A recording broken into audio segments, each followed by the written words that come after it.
المتقين.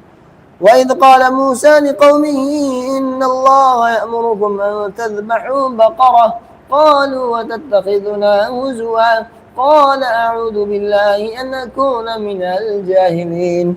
قالوا ادع لنا ربك يبين لنا ما هي. قال إنه يقول إنها بقرة لا فارض ولا بكر عوان بين ذلك فافعلوا ما تؤمرون. قالوا ادع لنا ربك يبين لنا ما لونها قال إنه يقول إنها بقرة صفراء فاقع لونها تسر الناظرين.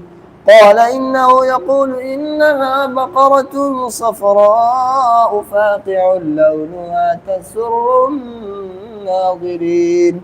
قالوا ادع لنا ربك يبين لنا ما لونها قال إنه يقول إنها بقرة صفراء فاقع قال إنه يقول إنها بقرة لا ذلول تثير الأرض ولا تسقي الحرث مسلمة لا شية فيها.